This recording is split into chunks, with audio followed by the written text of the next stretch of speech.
Main, the oldest building on the campus here at the University of Arkansas.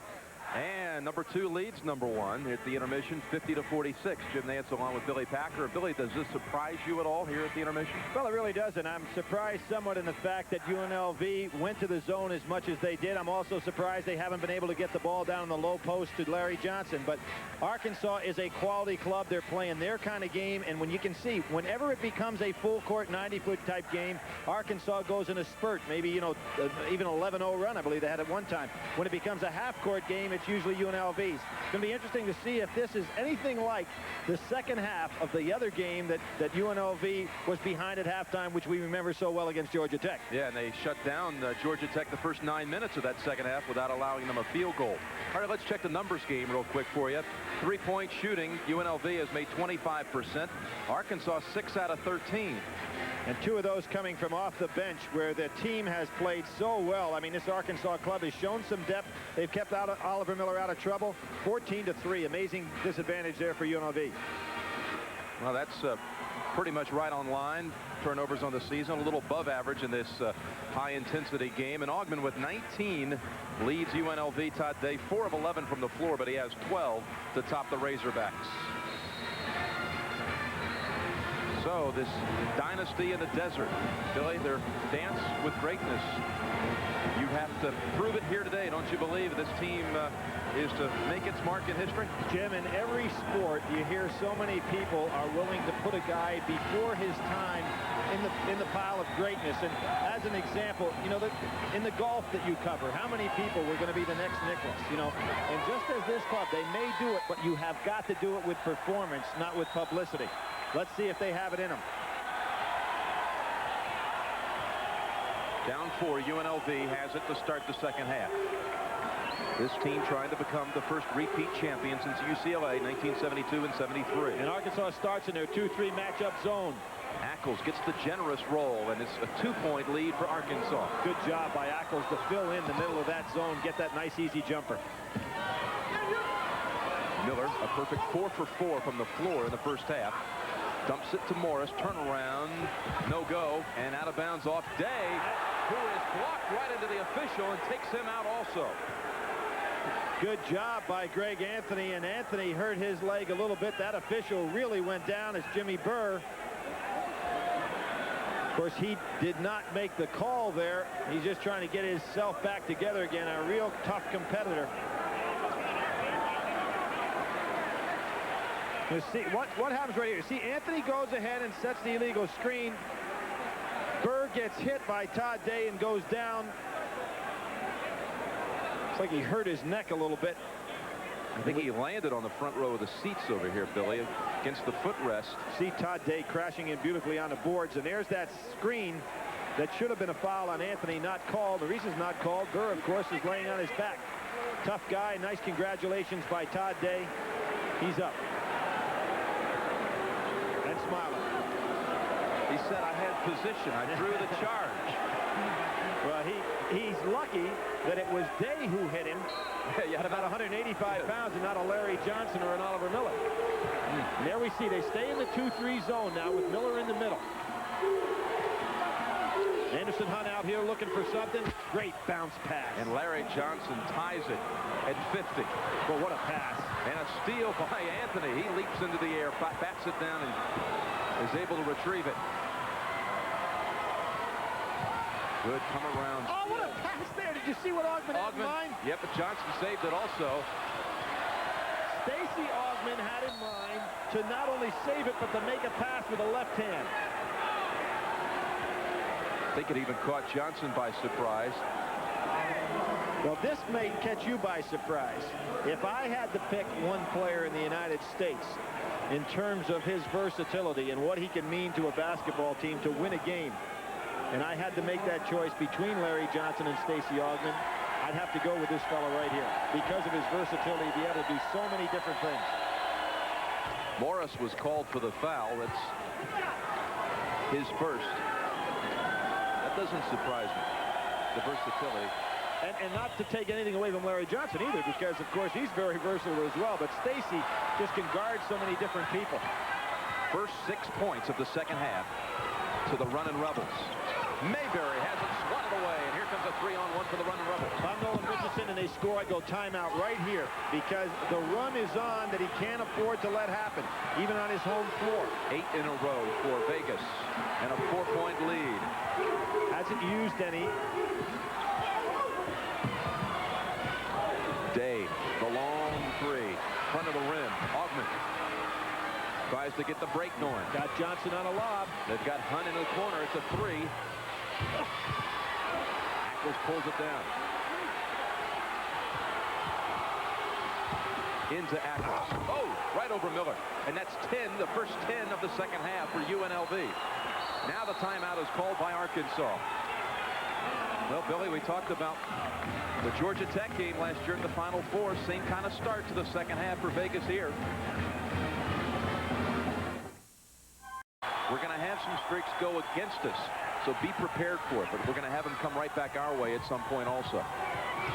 Set their offense up a little bit higher now, trying to make sure they get a good shot off a set play here, and they've got one. Miller has it right off the glass, had position on Ackles.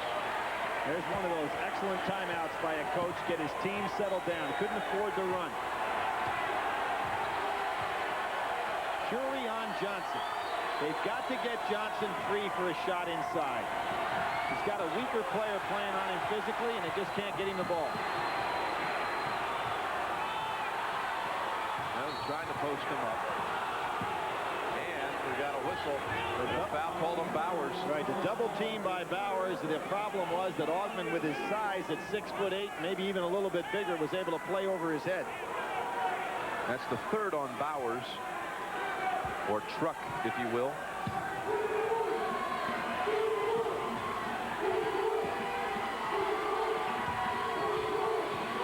Now we've got a switch. Anthony driving on Miller. Underneath, there is Johnson, right below the hoop. He tips it in off his own miss. See, Hury not quite strong enough, as Morris is, to go ahead and keep a body on Larry Johnson. And they are going man-to-man.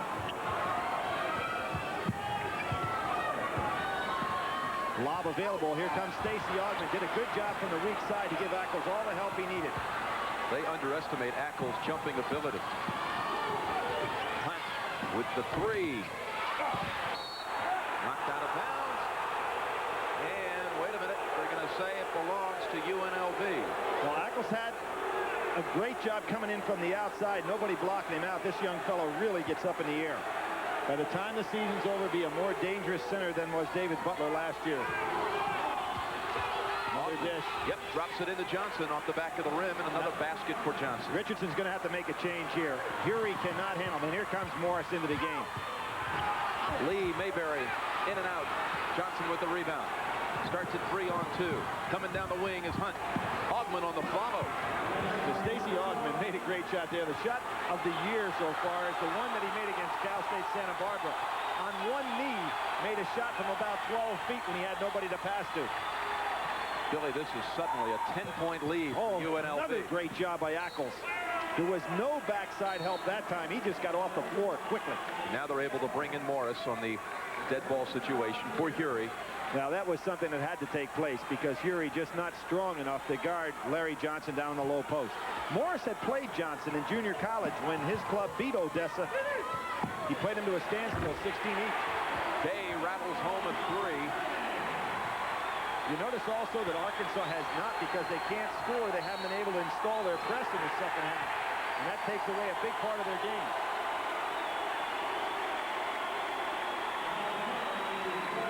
Greg Anthony can't believe it. He doesn't stop smiling, though, does he?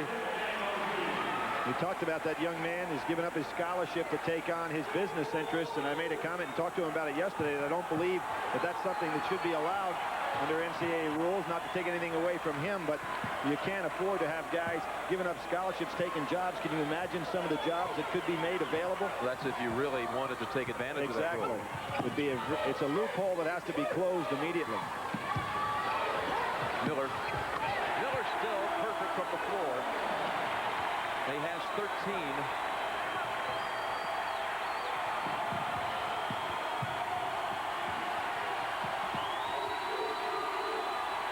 Augman one-on-one against Day. Off balance. Oh, please. 25 for Augman. Augman. His career high is 34, set against Utah State last week. He may be in line to break that today. Here's Bowers. I'm not sure what he's doing, but he gets it in the middle. Strong hands. Well, that time Stacey Augman let Day go because he thought he could make the steal. That won't happen often. He'll stick right on him. They don't realize the ball is coming in bounds. Johnson almost stole it. Now reaching around. Thought he had the block, but he fouled Morris. That's number 2 on LJ. Team foul number 1 of the second half. Yeah, UNLV, we keep talking about their place in history, and they have to establish that today, of course. They have to maintain the unbeaten record to have the shot at joining these undefeated champions. The last was Indiana in 1976. There have been 7 in all, 4 times accomplished by Coach Wooden at UCLA. They have a shot. We've had 16 undefeated teams, and only 7 have become national champions. The last 2 undefeated teams in regular season basketball. Jim, do you have an idea who they are? Well, I know the last one was Larry Bird in Indiana State in '79. Now, see, everybody says that. In the same year, there was another team that was undefeated in regular season. '79. Everybody remembers Bird. This is an unfair question. Well, Alcorn State. Can you imagine that? That's a tough question. And I did the Bird game against Arkansas, Indiana State, Arkansas, one of the great regional finals of all time. Bob Heaton hit that shot for the win. Here's Augman now, mounting his total to 27. Yeah, that was the Midwest final. Indiana State ranked number 1 against Arkansas, and Heaton hit it at the end. Right, game came down the wire. It was Sidney Moncrief guarding Larry Bird. Figured Bird was going to touch it. Instead, it was Bob Heaton hit the shot. Mayberry makes that one. Augman is so hot, he takes it and makes it again. He's pulled up, hit the jumper, playing great defense on Day. And now he's talking to the Arkansas bench as well. He's been talking to Day throughout this game. Day puts up an off-balance shot, running with it. And now Johnson on the rebound. They've got Hunt leaving early. Now the problem for Nolan Richardson, he's already called 1 timeout. His team's in serious trouble now. A slam dunk by Johnson. The basket counts. What you can sense right here, Jim, is the fact that Vegas is now starting to get an emotional edge on Arkansas. You can see some pieces starting to fall apart. Larry Johnson buries that one. Not only buried it, he almost took the rim off. Now, Bowers did the right thing. He got out of his way. That is 4, however, on Bowers.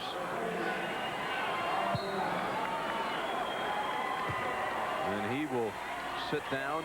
Larry Johnson looks like, you can see, the little difference in the look of these players right now. You can see the strain starting to come on some Arkansas faces and a relaxed nature in UNLV. Already has his double-double. It's kind of like the look on Sugar Ray Leonard's face as the fight wore on last night, realizing he had come to the end of the road. And I'm not burying Arkansas at this point in the game, but there has been a change the last couple of minutes. Mayberry, 3-point shot, way short. Spencer with the rebound. Good pass to Hunt. He's out ahead of everyone. His second dunk of the game, and it's a 12-point lead, largest lead of the game for UNLV. Time now for them to go ahead and get Mayberry and Oliver Miller handling the ball most of the time. Try to get Oliver Miller the ball. He's got Spencer on him. Morris. Tough shot. Throws it with one hand. And again, Hunt leaving early. Mayberry comes in on him. Missing the layup. Rebound by Ernie Murray. Good job by Mayberry. Boy, going to this man-to-man and shut all that perimeter shooting down. Now he put it on the floor. He won't stop Hunt this time. Fury coming down, but Hunt scores again. 14-point lead for Vegas. Time for another timeout for Nolan. I mean, he's got to pull this club down. Mayberry is exhausted. The team is letting it fall apart on him. Great run by UNLV. Billy, they have outscored Arkansas 29-11 here in the second half.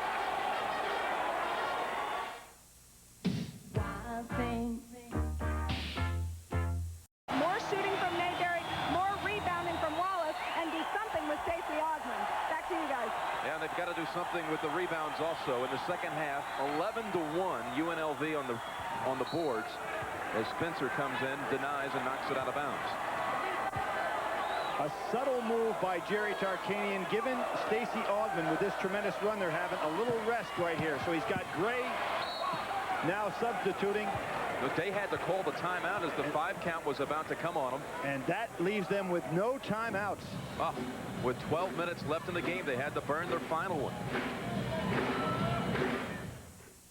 Seems to me a new car warranty should cover the entire car for many miles. Now take Ford Taurus. Its basic warranty ends at just 12,000 miles.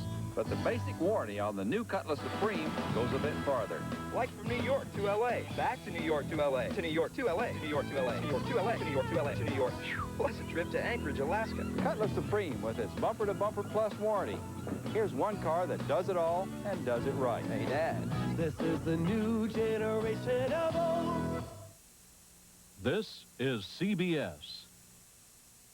Put your head on my shoulder. Find the perfect romance as love comes to Mayberry, where boy meets girl. Boy. And UNLV, as we summarize, with a 14-point lead, the 29-11 edge in this half, and Augmon moving in on career numbers for him. Oliver Miller 6 for 6 from the floor. Gave Augmon a chance to get back in the game. Mayberry takes a step. Good shot by Mayberry.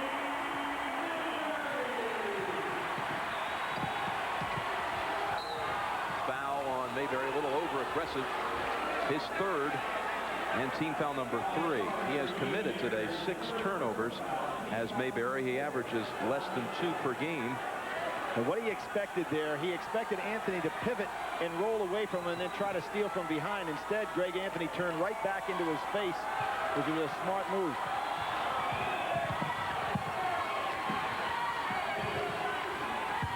Augmon posting up on Day. Didn't realize Miller was behind him. Miller pulls down the rebound, but no, does not get the outlet pass to Murray. It's taken away by Hunt. Miller gets another one. Miller blocks it. There was a collision. Wallace and Johnson. And Wallace came out the winner. That won't happen often in the college level. Oliver Miller, a great shot blocker. The way he keeps that ball alive. He has 6 blocks, Billy, today. Mayberry forcing it a bit. Miller now 7 for 7 from the floor. Now what's happening right now with those timeouts that they've used, they've got a chance to get back in focus. Nolan Richardson's done a good job with his club. Augmon able to drop it in to Johnson and traveling on UNLV. Larry Johnson was just waiting to get some space there to put it in. I didn't see the walk myself. He's a little upset with the call. Now Wallace and Larry Johnson getting into it. I'd hate to have to break that one up.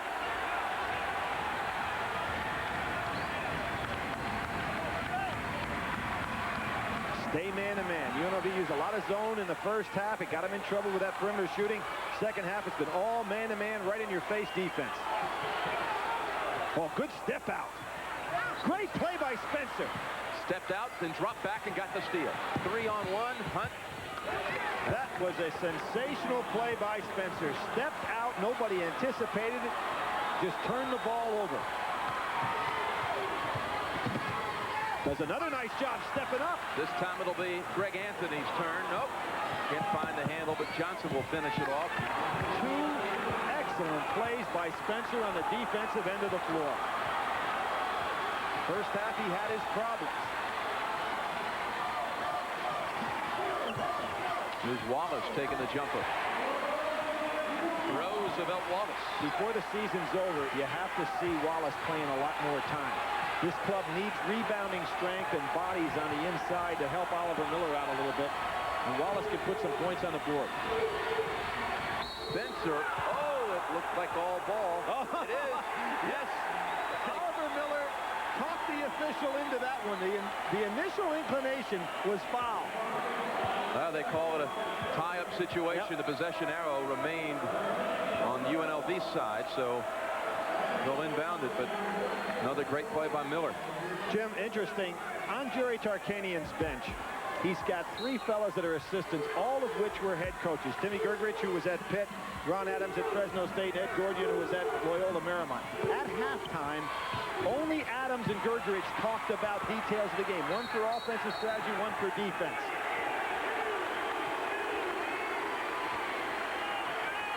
Foul called on Spencer.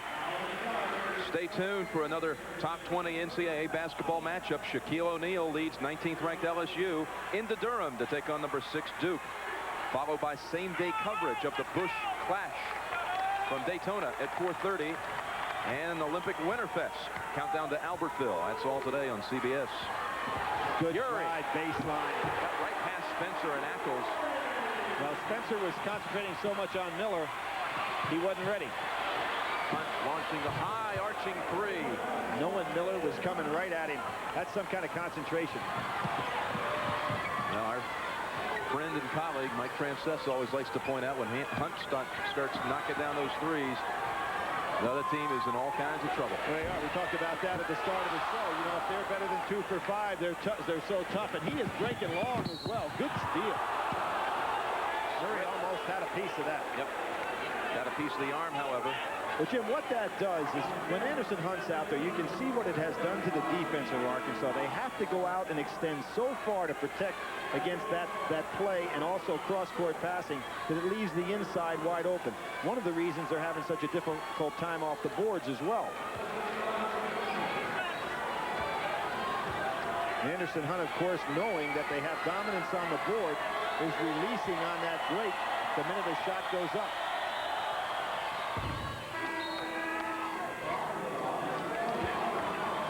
You talked about him in the Final Four last year.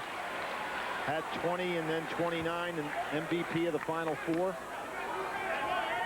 That'll be a trivia question down the road somewhere when you consider all the great players that were on this team and say who was the MVP. Hunt now has 23 as Bowers comes back in for Murray. Mayberry. Tough shot. Back to the rim. And a foul with the body was Ackles. And it just goes to show you good timing by Day. We're at the Barn on the Arkansas campus, Barnhill Arena.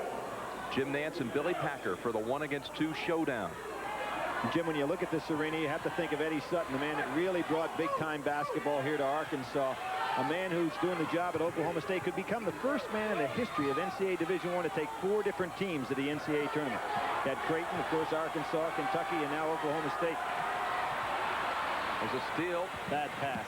Anthony clobbered by Day on the way up. Cross-court, lazy pass. Oak State lost last night, yes, but moved into the top 25 for the first time this year. Well, it'd be hard to conceive, particularly with the balance in the Big 8, them not to go into multiple teams in the NCAA tournament. Of course, Nebraska's the surprise there, and the young man from Nebraska, Clifford Scales, says in the years past we couldn't wait until March just to catch UNLV on TV. Well, this year they'll be playing. We're going to be playing with them. Good job by Danny Nee.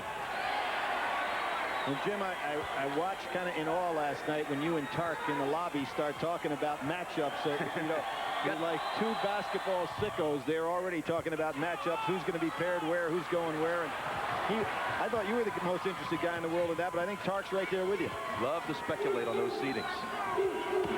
Day tripped momentarily, takes the turnaround. And Miller with the rebound to keep it for Arkansas. Arkansas, that's Miller's first miss of the day. Arkansas just not getting the kind of shots they want. There's one you want. Good cross-court passing. Curry inside to Day. Basketball junkies trying to figure out who will be the 1 seeds. Everyone has UNLV and Arkansas as 2 of the 1 seeds. Got to think Ohio State will be another one, and then Indiana or Duke. Johnson double on the way up. Yep. Double pump. That's the case of the strength. Great body control, too, for a man of that size. I can see Oliver Miller now starting to really wear down physically. He's having a hard time getting up and down the court. That ball was tipped and it somehow bounced off the glass and in. See, Oliver Miller is just worn out. He can't get to the spots anymore. And Nolan Richardson has no timeouts. Of course, being this far down, he's got to keep him in the game, but his team is very tired. Hunt just ran into Mayberry. Augman with the basket goes over 30. He has 31.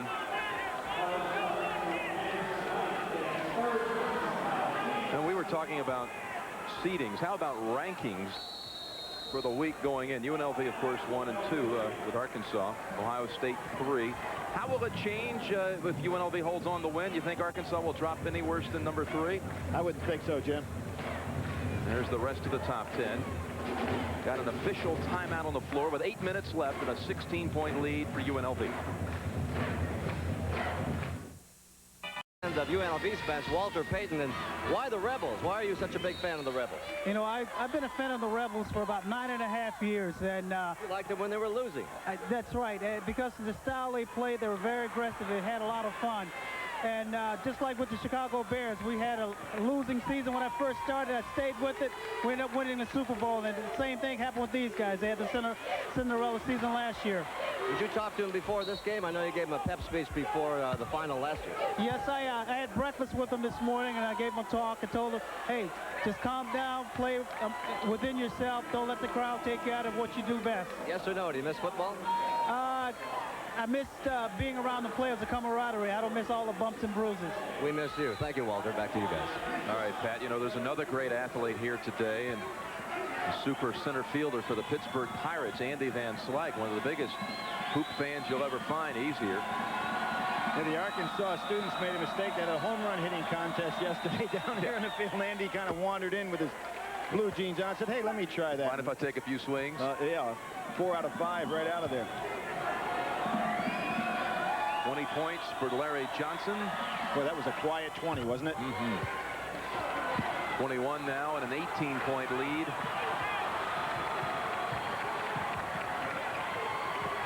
And Oliver Miller stayed in the game. He really needed that timeout. He only averages 24 minutes a game on the year, so he's getting an awful lot of continuous play here today, and having to go up against 2 centers, it's caused him to really be fatigued. There was an example. Yep, didn't jump high enough. Exactly. Timed his jump also. Ackles swats it out to Anthony. Over to Hunt. Here comes Ackles trailing. Score it and a foul. Now, you can see Ackles was able to go up higher than Miller, tap the ball out, and then Ackles ran 90 feet down the floor and makes the shot, while Oliver Miller just took about 2 steps and said, hey, this has been too tough for me right here. Now there you can see Ackles coming down the floor. He's been able to be spelled today by Spencer. And those 2 players, as we said at the top of the show, KO and 10 to give, has really been a big advantage for UNLV in this game. Arlen Bowers fouls out on that hack. I'm really impressed by Ackles, a young man who did not take up basketball until his junior year in high school. He was a soccer goalie. How many times have we heard about big men that played soccer at a young age having those quick feet? Miller follows his own miss with a little tip in. You think of Hakeem Olajuwon. Right. Patrick Ewing started out playing soccer also. Was it Michael Thompson, also a soccer player? Right, the Bahamas. Yep. Good job by Ackles to come out. He's done that all day today. Come out and receive the ball, whether it be against the press or in the half court, creating a passing lane. Now they just bring it out high to Augman. 20 on the shot clock. Oh, what a pass. Bouncing it inside. Johnson reverse. What a pass by Stacey Augman. 6'8", sat right down on the floor, threw the bounce right between everybody. Mayberry with a 3, short again. And Augman with a steal. So we just go ahead and give him the Chevy MVP check right now. Here's Johnson trailing, scoring, and 25 now for Johnson. And there again, the unselfish nature of this club. A 4-on-2 break. This game has been blown over by UNLV. Terrific play on their part. Curie traveled as he made the move in the lane. LSU and Duke is coming up next. And, you know, the last non-conference team to beat Las Vegas was LSU last year on Super Sunday. It was a 107-105 shootout in Baton Rouge. LSU beat the Runnin' Rebels, and today Shaq and company will take on Duke. Do you think these are Final Four teams? I think Duke could be. 2 All-American players. I'm going to throw one out at Shaquille O'Neal. He is really Shaquille, which is little one. Rashawn, which is warrior. O'Neal, which is his mother's surname. So the little one is a warrior. Believe me, people who watch that game today will see that he certainly is. One of the truly gifted big men that have come into college basketball in a long, long time. On his back, Augman gets it to Johnson. Back out to Ackles. This team's starting to have fun now. They've been having fun really throughout, but what we have right now is, and Jim, we said at the top of the show, you know, you have a team that has a chance to become one of the great ones, but they've got to prove that along the steps of the way this year. And in my opinion, they showed against the Soviets. That was the first sign when they opened it up. I thought they really showed a sign of greatness the way they played Princeton and took them out of their very patented offense. They showed it here again today in terms of coming on a court like this one and just taking a team right out of their game plan. This club does have that potential to border on one of the great ones that's ever played. And really, the only roadblock on the way to the NCAA tournament appears to be February 25th at New Mexico State in Las Cruces. Neil McCarthy has his team. Took them last year. Yep, last year to the tournament, but they're back ranked again. And the only time Jerry Tarkanian has not won the regular season outright was last year, 16-2 in his league, and then he ends up winning the national championship. It's amazing. Of course, tied for the championship. With New Mexico State. When you start talking about Tark and some of these records that have become almost mind-boggling that he's assembled as a coach, both as in junior college and, of course, on the college level. I think one that will never be broken is that Long Beach and was 65-0 at home. Bad place to schedule a game. Oh, call a foul on Larry Johnson. And a good job. You can see Greg Anthony right away calling all his players in, saying, hey, look, we've played a great game here today. Let's go out in fine style. All right, Master, I've got a trivia question for you. You ready for this? Well, I'm up 1-0 today, Auburn State. All right, yeah, okay, you lead 1-0. All right, we've loaded up the Chiron for this one also. Yeah. What CBS analyst, non-basketball analyst, one time played basketball under Jerry Tarkanian? At Vegas? No, I didn't say at Vegas. All right, I'm going to give you the list. Nobody ever played for him at Vegas. I know the answer to that. All right, which one played for Tark? Gary McCord, our golf commentator. Jim Cottle in baseball. Irv Cross, I know the answer Randy already. Cross, or Mary Carrillo? I know the answer already. Okay. The guy number one, Gary McCord. And you know what? He got kicked off the team. You know why? He was hitting 9-iron shots from half court and didn't even really realize what sport he was playing. Oh, a block on the way up. No, they say goaltending on Ackles. I was talking to Gary last week at Pebble Beach. He said, you should have seen me dunk. Yeah, well, I told him, if you would have dunked a little more often on the putting surface, you may have won a few times on the PGA Tour. Now the fans who have been taken out of this game in the second half trying to bring their club back. 5:30 to go, not much chance of that. Especially with no timeouts, Billy. Correct. They go to their zone press, which they haven't had a chance to use today. And one of the reasons why they weren't scoring at the start of the second half and never could get in a position to set up the press. You did say McCord was at Riverside City. Riverside. Yep. I bet you Tark doesn't remember him. I talked to him about it a little bit. He said, yeah, a little bit. Yeah, I'm sure he did. Oh, that's the offensive goaltending. Day tipped it in, but he'll score it. Well, nice job by the officials just to let that one go. Johnson comes back up. Now see the difference when Johnson comes back up against the press to handle the ball as opposed to what Spencer did in the first half. He's got such great hands. And now a little delay game by UNLV, particularly to take this team and make them chase him a little bit. Use up some of the clock and salt away what has been a very well-deserved victory on their part. Miller with the reach-around foul. Daytona 500 next Sunday on CBS. Davey Allison and Ernie Irvin will have the pole positions for the Daytona 500. Starts 12 noon Eastern. Davey Allison qualified for the pole with a speed of over 195 miles an hour.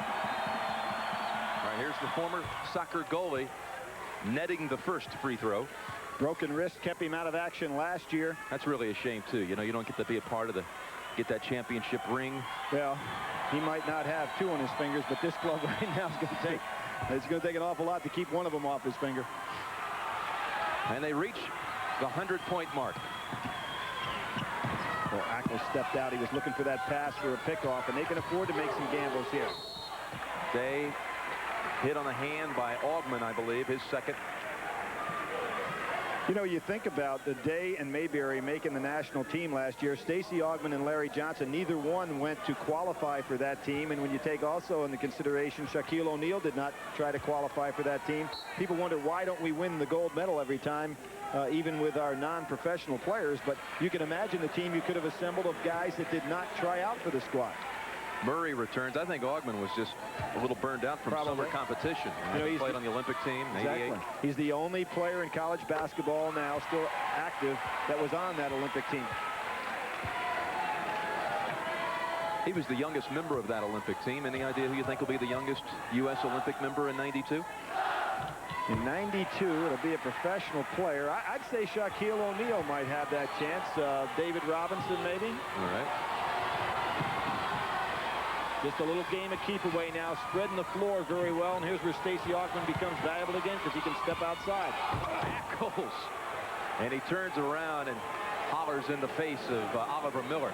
And when you take Ackles, Stacey Augmon, and Larry Johnson, there are three fellows that can go to that basket and just dunk on anybody.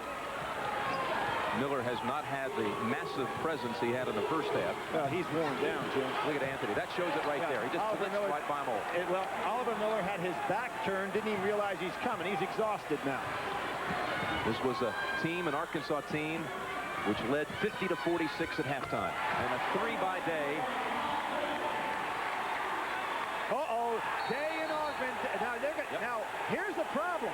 He will be out of the game here. And long-term ramifications. And here's where Tark has got to go to the bench. Augmon is going to be out of this game. They've been jawing throughout the day. Yeah, and they're sitting him down. Now, he's got to be out.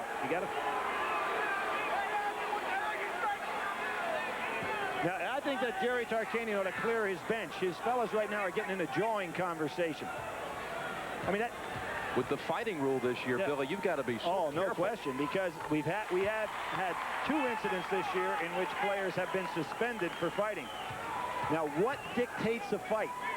The officials were very lenient on that particular play because there's no question that Stacey Augmon threw the forearm shiver right in Todd Day's face. I'm surprised they're talking to each other. There it is. Now, that certainly could have been cause for a suspension. All they called was an intentional foul. And talk about the fighting rule now in college basketball, Billy. Well, the big change, and it certainly has had an effect on the college game, is that this year, the first time you're involved in a fight, it's a suspension. The second one, you're banned for the year. Suspended for one game. Exactly. But Augmon did not get called for the fighting call in this game. They just ruled it an intentional foul. Hunt drives to the point. Miller has it taken out of his hands. He is worn out. Well, there was a lot of jawing early on in the ball game right now. And Stacey Augmon and Day, of course, it's a great challenge. As Tark said before the show, he thinks they're the best defensive and offensive forwards in the country. There's Oliver Miller, and again, that shows the sign of fatigue, which makes cowards of us all, and that's what's happened here in the second half. And Tark still reluctant to go to the bench. Well, leads at 14 with 3 minutes remaining, and he wants a timeout. And you notice what he did right there. He asked his club, and he's talking to Greg Anthony specifically, are you fellas okay? Are you going to keep your temperament? Otherwise, he was going to call a timeout and talk to him himself. The winningest percentage coach in college basketball history. And you know, Jim, as a member of the Basketball Hall of Fame board, I am embarrassed to say that he has never been nominated for the Basketball Hall of Fame. That's something that's got to change. You had some new candidates inducted this week. Congratulations to all of them. Of course, in the college level, Bob Knight will be going in. Larry O'Brien, the late Larry O'Brien, was also voted in.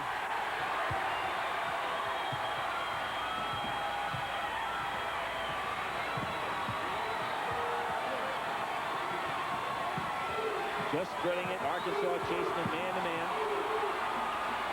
Clark trying to use the clock.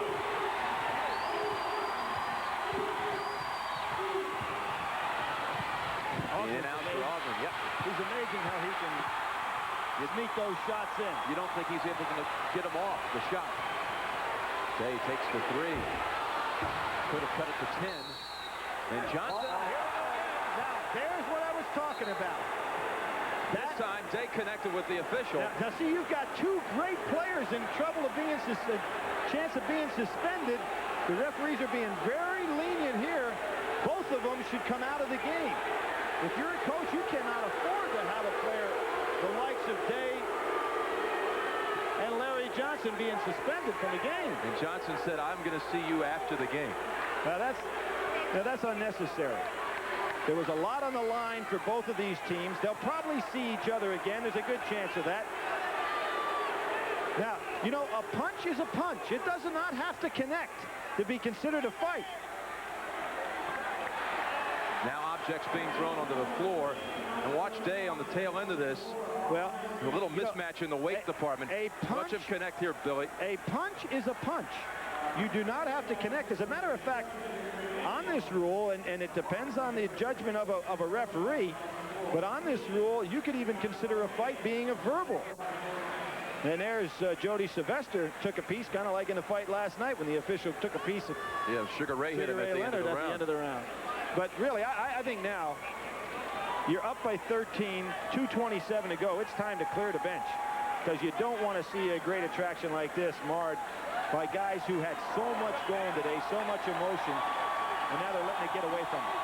I think all the players are going to come out of this game healthy, but two of the officials may be out of action for a while. Now, Tarkanian is talking now. We could have a situation where the officials may be talking about a suspension situation. Nolan Richardson wisely comes down with Tarkanian to talk about it. Billy, when this was taking place at the opposite end of the court, UNLV bench started to jump up, and I was watching Tarkanian. He immediately got to his feet and said, stop right here. That's automatic, and that's one of the things the rule has done well also, Jim, is the fact that it has really cleared up bench decorum in these altercation situations. Mentioned the UNLV coaching staff. Keith Starr in the background, longtime aide to UNLV also. There's the two coaches, both played college basketball themselves. We see that Day and Johnson have been ejected. Now what we have to find out is that for fighting. Is it for fighting? Because they'll miss their next game if that's the case. Leslie Visser has a report on that. Leslie? Down on the other end, Jerry Tarkanian, the entire team is surrounding Johnson. He doesn't really seem upset. He thinks it just got away from him a little bit. He's actually laughing. They're, of course, thrilled with the blowout, and he kind of is shrugging his shoulders. Back to you. Well, the word we have, it was a personal foul on Day, and Day and Johnson were ejected. Now, Larry Johnson, talking official, now explaining his side of the story, but that's not going to work. Now, the key here, Jim, is if the ejection is going to be considered for fighting, you'll see right there is a foul. There's no question about it. Now, when Day came across with that punch, I mean, that has got to be called a fight. Yeah, you certainly haven't thrown him out of the game for just a verbal altercation. It was much more than what would be an intentional foul. Now, the problem with that is, and as we pointed out in the rule, one fight suspended for a game. Second fight suspended for the year. Really puts a lot of pressure on somebody to watch themselves if they get in that situation. Travis Bice in for the first time, shooting the technical free throws.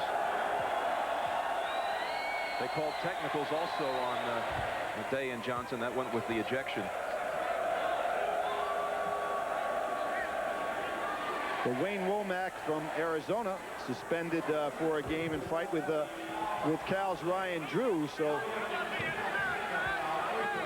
all right, Bice shot the personal fouls against the free throws against Day. Now this is the technical. We'll have one more.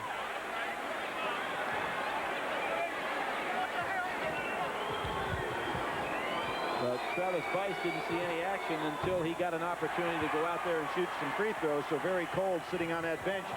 Wasn't too successful. A technical foul shots. Now Hurry will go to the other end of the line to shoot the technicals for Arkansas. I've just spoken with Bill Rogers from the Sports Information Department at Arkansas. He talked to Bob Donato, one of the officials, and Donato has told him the players were not ejected for fighting. They were ejected for unsportsmanlike a very lenient call on the part of the officials.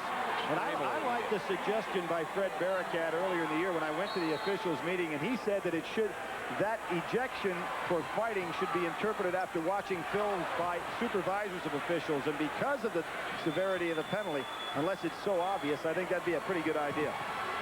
So the referees were lenient in this particular case. They will not miss the next game, have that hanging over them the rest of the year, that one more fight and they're out for the season. Kicked out for unsportsmanlike play. Final 2 minutes here at Fayetteville. Everett Gray has come in for UNLV.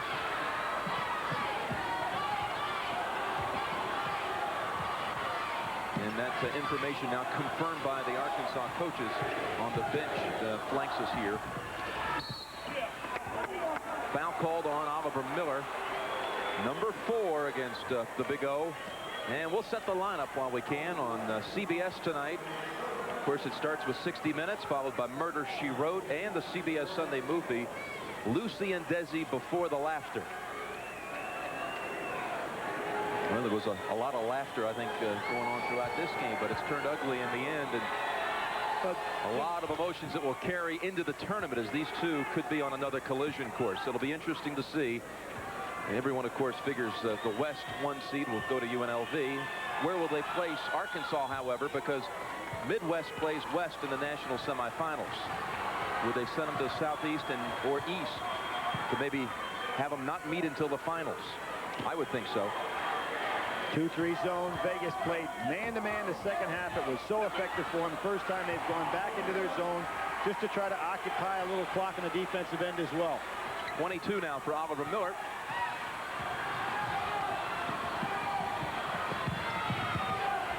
Good smart play by Stacey Augmon. No sense challenging Miller there. What do you think the long-term hurt will be for Arkansas? Will this carry on with them the rest of the season? No, I really don't think so, Jim. It's a very young team.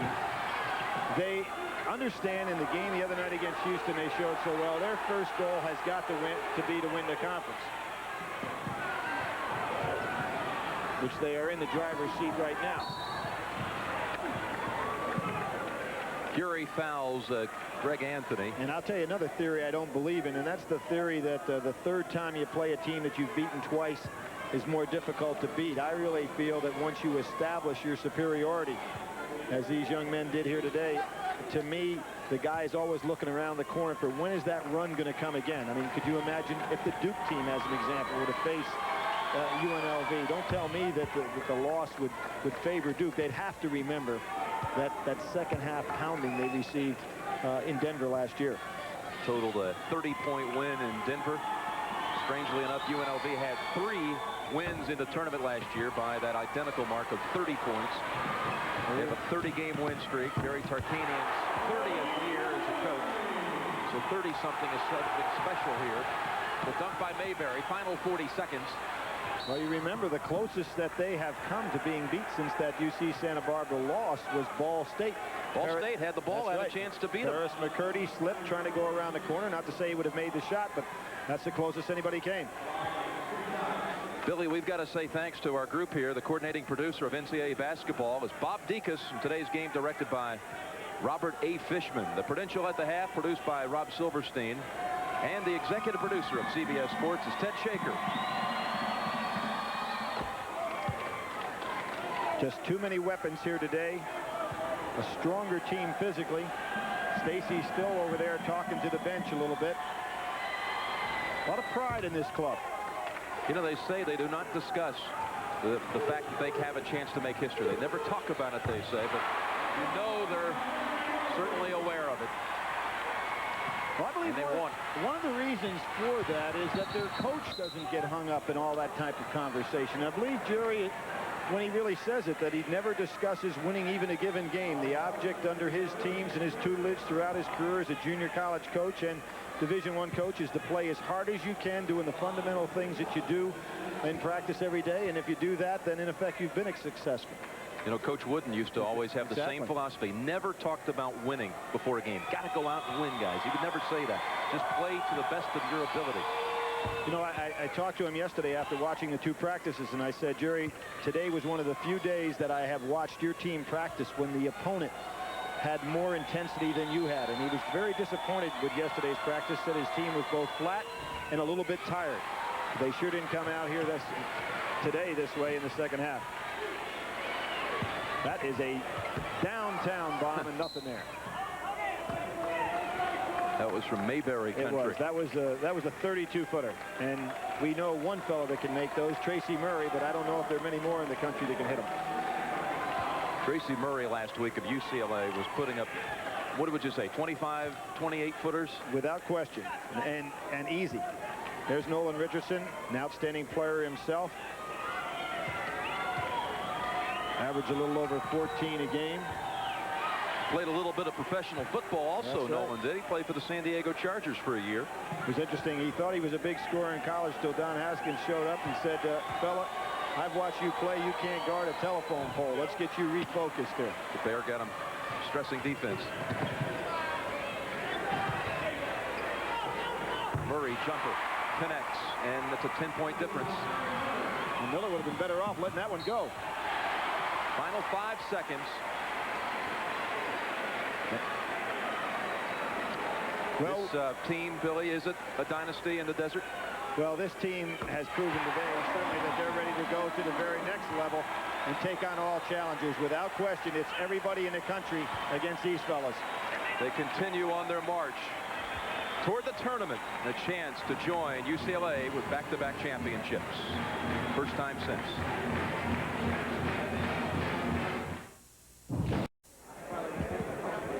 Well, it wasn't meant to be. UNLV, the Running Rebels, beat Arkansas 112-105. 1 versus 2 is over, and UNLV continues to be number 1. The Chevrolet players of the game are Stacey Augmon from UNLV and Oliver Miller from Arkansas, and the check in the form of $1,000 will be donated to each college general scholarship fund to further assist qualified students in all chosen academic fields. Let's go back down on the floor to Jim Nance and Billy Packer, fellas. All right, Pat, thank you very much. And Jerry, you found yourself in a very unusual situation, trailing at halftime, but you just came out smoking in the second half. What did you tell them at the intermission? I'll tell you, to the last 3 minutes, we played about as good a second half as you could play. What we did at second half is we went back to our man-to-man and just, you know, they were going one-on-one primarily, and we were giving help, and they were kicking the ball out. So our number one concern was just to keep them in front of us and not let them beat us on the dribble and make them shoot over us. And I thought defensively, the second half, for about 17 minutes, we were pretty good. Jerry, I've got to ask you, what happened out there on the floor in the second half? I had a couple of altercations that somewhat scarred this game today. Well, at the end, I thought Todd Day hit Larry, and Larry retaliated. You know, you really should have done that because they could have cost us the ball game, but, you know, it's just one of those things. Let's go over to Leslie Vischer a second. She's got Nolan Richardson.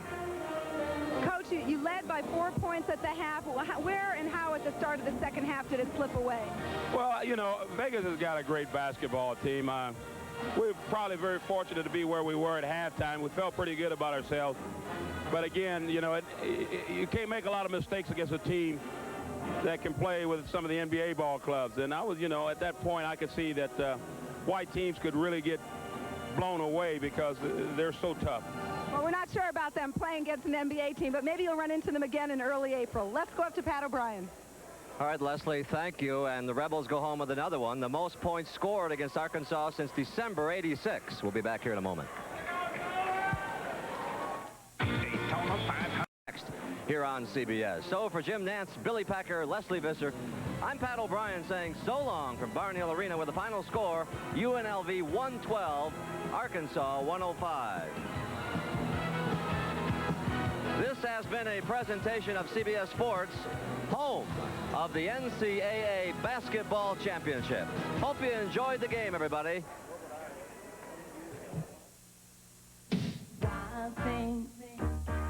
Basketball doubleheader, live from the Carrier Dome. Pittsburgh takes on